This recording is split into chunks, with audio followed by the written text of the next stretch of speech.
주님께서 여러분과 함께 요한이 전한 거룩한 복음입니다.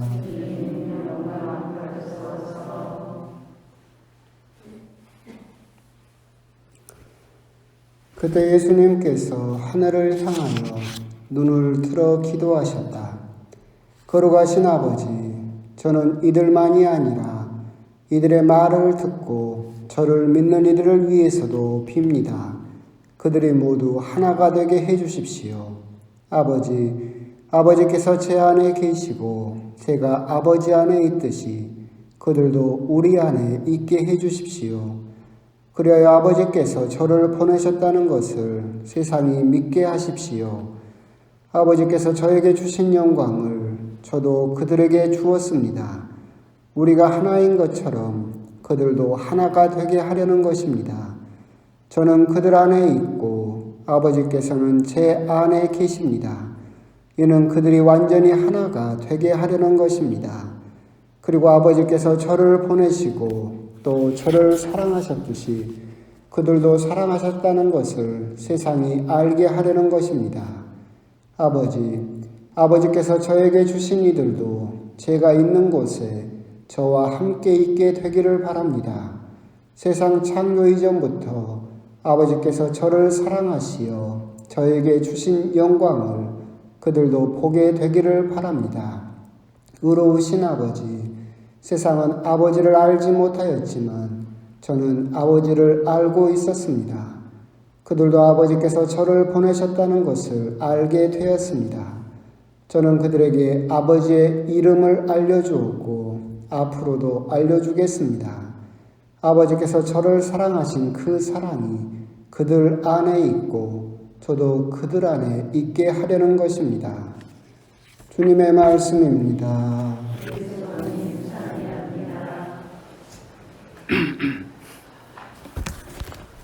참 예수님, 벌써 이제 부활 7주간 목요일이고 또 성령 강림 대축일 또 어느덧 5월도 다 지나는 또 그런 시간을 살고 있죠. 오늘은 부활 7주가 목요일이고 몇 번 이번 주간에 계속해서 말씀드렸던 것처럼 이제 오늘 복음의 핵심이 뭐겠습니까? 하나됨이겠죠. 이제는 조금 적응하셨는가 보네요.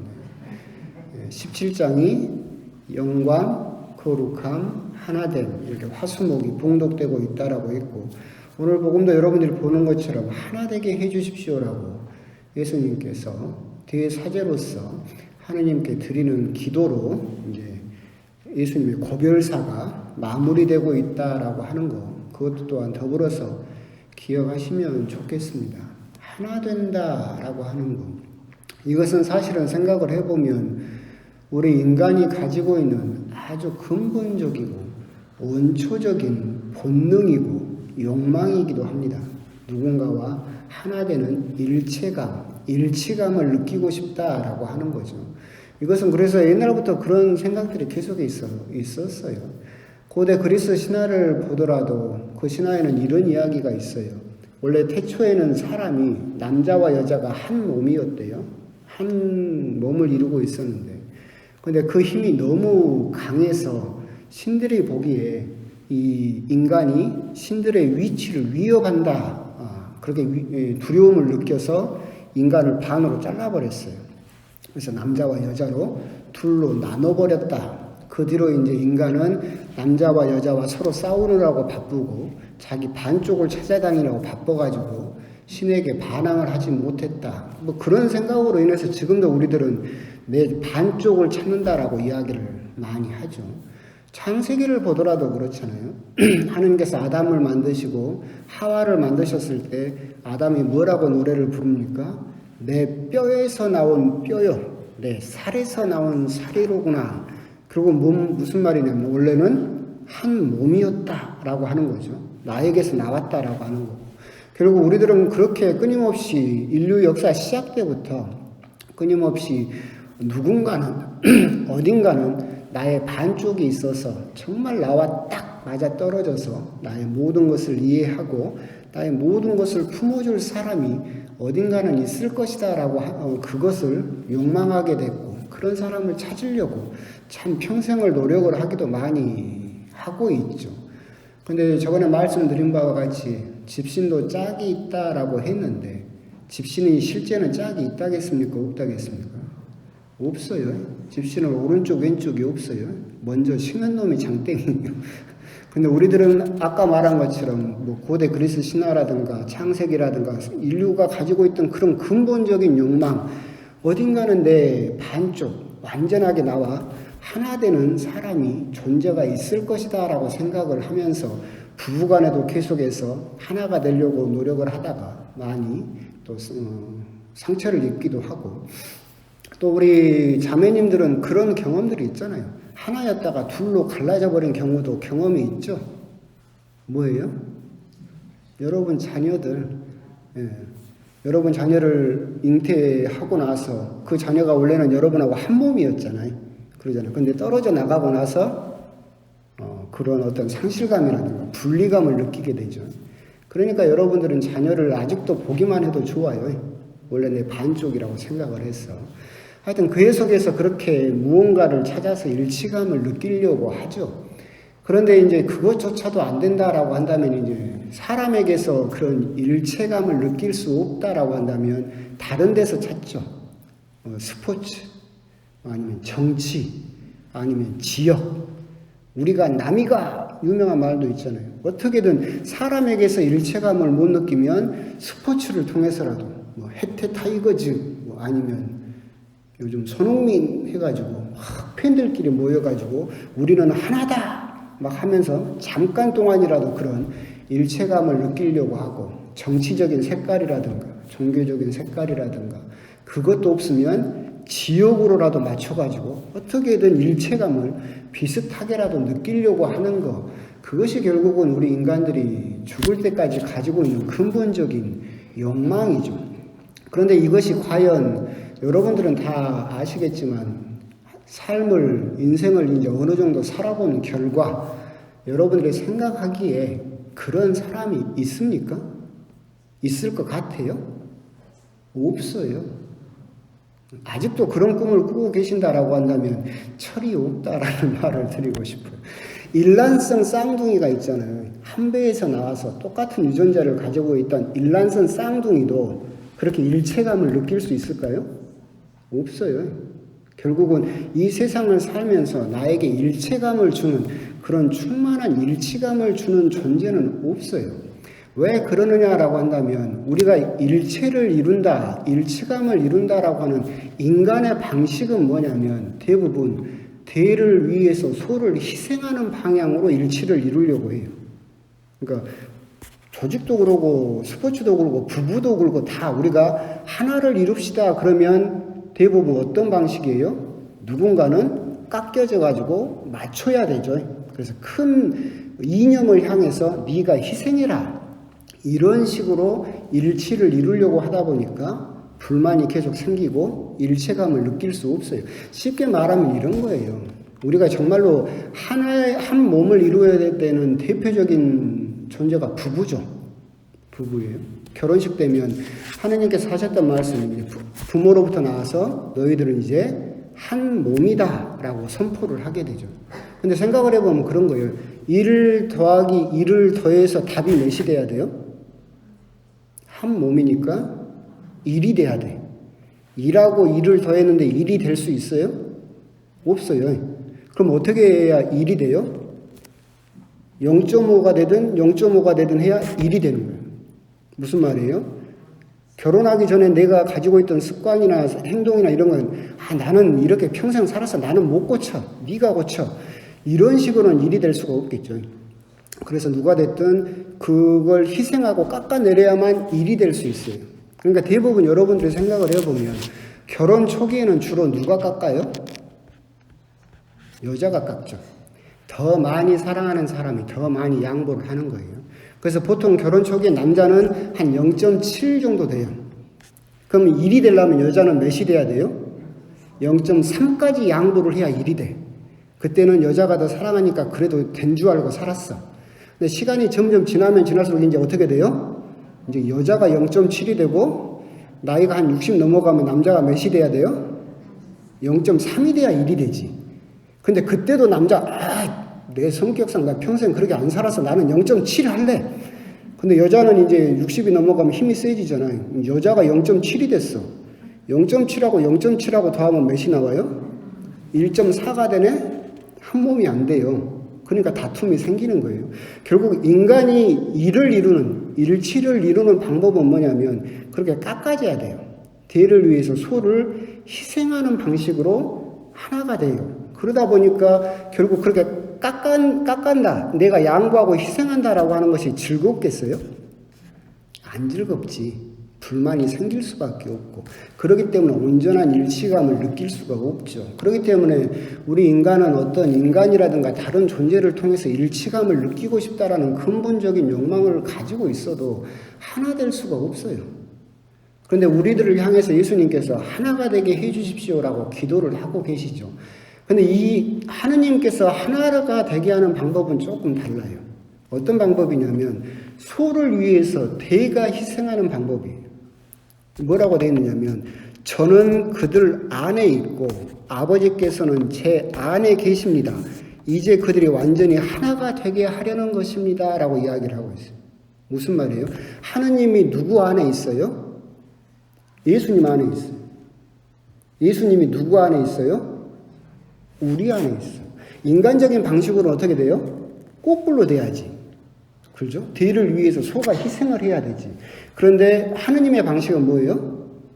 아버지가 희생해서 아들 안으로 들어가고 아들이 희생해서 우리 안으로 들어와서 일치를 이루겠다라고 하는.